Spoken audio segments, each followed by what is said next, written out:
साबिक़ अमीर जमात इस्लामी पाकिस्तान सिराज अल हक का दौरा अटक। सालाना तकमील कुरान तकरीब में बतौर मेहमान खुसूसी शिरकत की। सराजी अल हक ने मीडिया से बातचीत कर रहे हैं, आइए देखते हैं। अल्लाहुम्मा सल्ली अला मुहम्मदिन व अला आलि मुहम्मद। काबिल एहतराम मुअज़्ज़ज़ सहाफ़ी हज़रात और मेरे प्यारे भाइयों,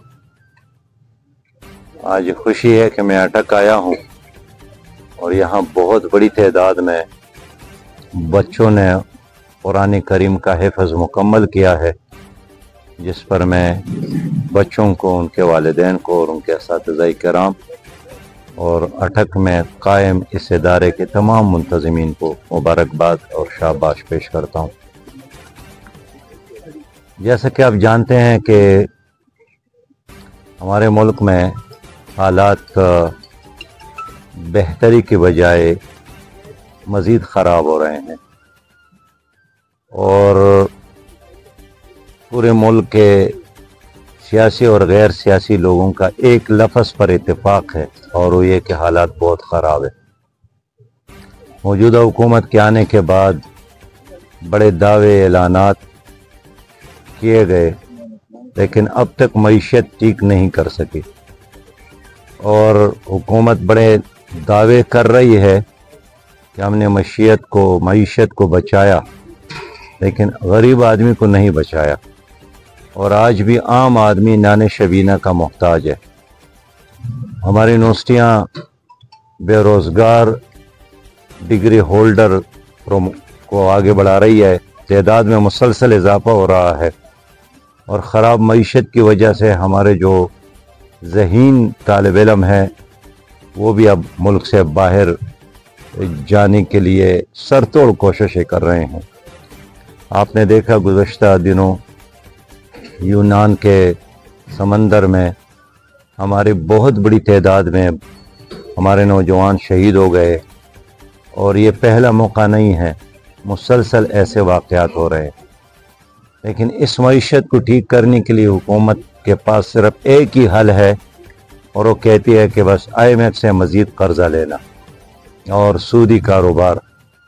तो जो हुकूमत मईशत को ठीक नहीं कर सकी, जो हुकूमत अमन व अमान को कायम कर नहीं सकी, जो हुकूमत मुल्क में सियासी स्टेबिलिटी नहीं ला सकी, जो हुकूमत अदालतों को इज़्ज़त नहीं दे सकी, जो हुकूमत अमन व अमान बहाल नहीं कर सकी, उसको अब एक कामयाब हुकूमत कैसे कह सकते हैं। इसलिए हमारी ये ख्वाहिश है कि तमाम सियासी स्टेक होल्डर मिलकर एक ही चीज़ पर इत्तेफाक कर ले कि पाकिस्तान में कानून की हुक्मरानी हो। पाकिस्तान में कानून की हुक्मरानी के लिए एक ऐसी हुकूमत का क़याम ज़रूरी है जो ख़ुद कानून और मेरिट के रास्ते पर हुकूमत में आई हो। मौजूदा हुकूमत ख़ुद शर्मिंदा है कि वो जिस निज़ाम के तहत और जिस जाली तरीक़े के साथ आई है वो ठीक हो नहीं सकती है। उसका तो बुनियाद ही गलत है। उसको जितना भी देना और मौका और मौक़े मिलेंगे, मज़ीद गलतियों में और बर्बादियों में इजाफ़ा होगा। तो हम चाहते हैं कि मुल्क में इंसाफ की हुक्मरानी हो। इंसाफ की हुक्मरानी के लिए ज़रूरी है कि मुल्क में शफाफ इलेक्शन हो और शफाफ इलेक्शन के अलावा मुझे मुल्क की बेहतरी का कोई और रास्ता नज़र नहीं आता। जो PTI और हुकूमत के दरमियान मुज़ाकरात शुरू हो गए, मैंने उस वक़्त भी ये कहा था कि ये दोनों पार्टियों के मर्ज़ी से शुरू नहीं है, बल्कि ये इस्टेब्लिशमेंट के कहने पर वो आपस में बैठ गए और इससे कोई नतीजा बरामद नहीं होगा। और आज हम देख रहे हैं कि दोनों बेजारी का ऐलान कर रहे हैं। मुज़ाकरात के दौरान भी आप देखते थे, एक तरफ मुज़ाकरात भी जारी थे और दूसरे तरफ वज़ीर दाखिला मुसलसल उन मुज़ाकरात के नाकामी और उसके ना मिश्योर होने की बात कर रहे थे। और इस तरह PTI की भी बहुत सारे लोग यही बात कर रहे थे कि जो हुकूमत हमें कबूल ही नहीं है, मंजूरी नहीं है, उसके हम मुज़ाकरात क्यों कर रहे हैं। लेकिन फिर भी दोनों जानिबैन मजबूर थे, 3-4 बार बैठ गए। इसका बुनियादी वजह यही है कि ये अपनी मर्जी के लिए नहीं बल्कि एक दबाव के नतीजे में वो बैठ गए थे और जितना ही उन्होंने पानी में मुदहानी चलाया उससे कोई मक्खन बरामद नहीं हुआ। अब मैं यही समझता हूँ कि इस वक्त मुल्क का सबसे बड़ा मसला कानून की हुक्मरानी है, मईशत की बहाली है, अमन व अमान की बहाली है, और ये एक मजबूत हुकूमत के बगैर नहीं हो सकती। मजबूत हुकूमत एक फेयर इलेक्शन के बगैर कायम नहीं हो सकती। फेयर इलेक्शन कैसे होगा, इसके लिए तमाम स्टेक होल्डर को आपस में बैठकर एक नया मुआहिदा करना होगा, जिसके तहत एक हकीकी जमहूरी निज़ाम मुल्क में कायम हो सके। खुर्रम एजेंसी के अंदर भी जो हालात बने हुए, इससे भी मुल्क जो जड़े हुए, खुर्रम एजेंसी में जो हालात हो गए हैं और जो कत्लेआम हुआ है और सैकड़ों की तादाद में जो भी गुनाह लोग शहीद हो गए हैं, बस्तियां जल गई हैं, गांव के गांव जलाए गए हैं, लोगों को ज़ब्ह किया गया है, मैं समझता हूँ कि इनका ज़िम्मेदार सूबाई हुकूमत भी है और मरकज़ी हुकूमत भी है, और दोनों ने खुर्रम एजेंसी को एक सैंडविच बनाया है।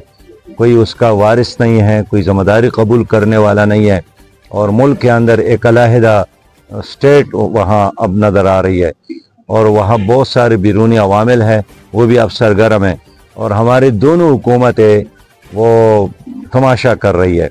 तो मैं समझता हूँ कि जितने लोग शहीद हो गए हैं, मर गए हैं, उनका खून मरकज़ी हुकूमत और सूबाई हुकूमत के कंधों पर है। अभी जैसा आपने जिक्र किया कि तमाम मसाइल का हल शफाफ इंतखाबात है, तो कल चीफ इलेक्शन कमीशन की आईनी मुद्दत खत्म हो रही है, तो क्या आप समझते हैं कि आइंदा भी इस तरीके से एक चिट की बुनियाद पे चीफ इलेक्शन कमीशन तैनात होंगे? और जमात इस्लामी तो हमेशा यही मुतालबा करती चली आ रही है कि इलेक्शन कमीशन खुद मुख्तार हो, और माली लिहाज से भी, इंतज़ामी लिहाज से भी, और पहले से वो इसके लिए तैयारी करे कि इलेक्शन के दौरान उनको दीगर महकमों से लोग लेने ही ना पड़े। लेकिन हमें अफसोस है कि जिस तरह इंडिया का इलेक्शन कमीशन एक स्ट्रॉन्ग कमीशन है, हर लिहाज से आज़ाद बाइख्तियार कमीशन है, माली लिहाज से भी, इंतज़ामी लिहाज से भी, हमारे मुल्क में हमेशा इलेक्शन कमीशन एक मफलूज कमीशन होता है, और वो सच्ची बात यह है कि ताकतवर के आगे झुकने वाला एक कमीशन है, और यही वजह है कि तनख्वाहें तो लेती हैं, मराहत तो लेती हैं, फ़ायदे तो उठाती हैं, लेकिन कौम को शफाफ इलेक्शन का तोहफा देने में नाकाम हो गई है। इसलिए अगर एक की मुद्दत ख़त्म हो गई तो अगले के मुद्दत से कबल हम यही चाहेंगे कि खुदा करे कि ऐसा आदमी हो जो अल्लाह से डरने वाला हो और ताकतवरों से डरने वाला ना हो। शुक्रिया। और हमें अब ख़तरा यह है कि अगर इस हुकूमत ने अफ़गानिस्तान के साथ कोई जंग का रास्ता लिया तो इसके नतीजे में दोनों ममालिक तबाही से दो चार होंगे। और देखिए, अफ़गानिस्तान एक ऐसा मुल्क है जिस पर 1 रुपया किसी का कर्ज नहीं है, जिनकी सारी इकानमी गुज़श्ता कई आशरों से वो वार इकानमी है, तो जंग तो इनका एक जॉब बन गया है। लेकिन पाकिस्तान जैसे मुल्क के लिए नामुमकिन है। मैं इसलिए समझता हूँ कि हुकूमत का रवैया अफ़गानिस्तान के हवाले से जंग का और धमकियों का ये मुनासिब नहीं है। मेरी तजवीज़ तो यही है, शहरी की हैसियत से, जमात इस्लामी के कारकुन की हैसियत से, कि अगर एक नहीं 100 बार भी जरगे करने पड़े, जाना पड़े, हमें जाना चाहिए, लेकिन आइंदा 50 सालों तक हमें किसी मुल्क से जंग नहीं करना चाहिए। जंग में तबाही है, बर्बादी है, जंग के नतीजे में पुल नहीं उगते, जंग के नतीजे में बारूद है, बस्तियां जल जाती हैं, लाशें गिर जाती हैं, नफ़रतों में इजाफा होता है। तो हम नहीं चाहते हैं कि हमारी नफ़रतें मज़ीद बढ़े।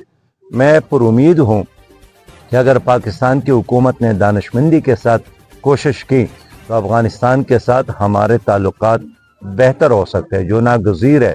हमारे साथ दोनों ममालिक के दरमियान भाईचारे के अलावा और कोई चॉइस ही नहीं है। लिहाजा चंद लोगों की वजह से हमें दोनों रियासतों को लड़ाने की बजाय उन अनासर का इलाज करना चाहिए जिनकी वजह से हमारे ताल्लुकात ख़राब हो रहे हैं। आफिया सदीकी की राही के वाले क्या कहते हैं? आफिया सदीकी इसलिए रहा नहीं हो सकी कि पाकिस्तान की मौजूदा हुकूमत जो PDM के हैं, उससे पहली हुकूमत जो PTI की थी, उससे पहली हुकूमत जो मुस्लिम लीग की है, उससे पहली हुकूमत जो पीपल पार्टी की है, इन तमाम हुकूमतों ने उनकी रहाई में दिलचस्पी नहीं ली, बेवफाई की है और बाइस शर्म किरदार अदा किया। अब देखिए, बाइडन ने 800 लोगों को रिहा किया, وہ لوگ جن پر 24-25 سال قید اور جرمانے کی سزائیں عدالت نے ان کو دی تھی، آخری قیدی ان کے افغانستان کے تھے، وہ بھی رہا ہو گئے، لیکن ہمارے ان حکمرانوں نے عافیہ صدیقی کی رہائی کے لیے سنجیدہ کوشش نہیں کی۔ اب یہ کہتے ہیں کہ وہ شکیل مانگتے ہیں، ڈاکٹر شکیل، جو کہ